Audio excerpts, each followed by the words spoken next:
महाराष्ट्राच्या माथ्यावरती उद्धाराचं पुष्प वाहिलं, मातीतून एका तरुणाने आभाळाचं स्वप्न पाहिलं.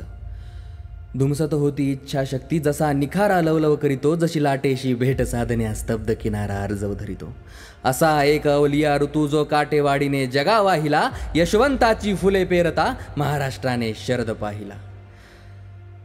किती काय सोसले भोगले कोण, किती अन कसे टोचले, किती विरोधी कोण आपले, किती गिधाडे किती सापळे, किती टीका त्या किती लांछने, किती द्वेष तो किती गराणे. सगळे समक्ष पाहून देखील तो कधी कुणावर चिडला नाही, पण टप्प्यात कधी जर आला चेंडू तो पुन्हा कधी सापडला नाही. जातीपातीच्या पोखरणीतून रक्त कोणाचे गळले नाही, सांगा दंगलीच्या वणव्यामध्ये गाव कोणाचे जळले नाही. शाहू फुले आंबेडकरांची तो म्हणून तत्वे सांगत होता, फक्त मराठी या दोरीने सगळ्या मोळ्या बांधत होता. घेतल्या निर्णयावरी तो कधी माघारी वळला नाही, म्हणून काहीशा महाराष्ट्राला पवार कधीही कळला नाही. आणि तरीही लोक म्हणतात की महाराष्ट्रासाठी पवार यांनी काय केले.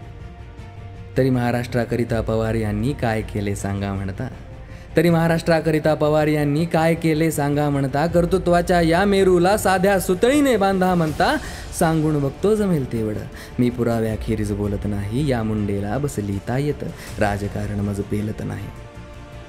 किल्लारीच्या पीडितांची किंमत कोणी केली सांगा. स्त्री आरक्षण मंजुरीची हिंमत कोणी केली सांगा. भूकंपातून गुजराताचे पुनर्वसन ते केले कोणी, तरी काय केले म्हणण्याची गंमत कोणी केली सांगा. अहो राजनीतीतील चाणक्याची कुणा उपमा उगीच लागत नाही. ठरवले ते करावे लागते, करेल म्हणण्याने भागत नाही.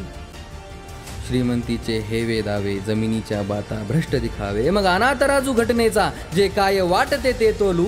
कायद्याचा ठेवू आदर या, तुम्ही आणा पुरावे मग बोलू. अहो कर्करोगाच्या काट्यावर ते चालत आहेत वाट ऐकले, जिद्दी समोर या व्यक्तीच्या मृत्यूने हात टेकले. पुन्हा भाषणा उभा शरद हो, पुन्हा पावसा उधान येवो. राजनीतीच्या मंचावर हे पात्र अबाधित उदंड राहो. शब्द आणि सादरीकरण अभि मुंडे, संकल्पना स्वप्नील थोरवे.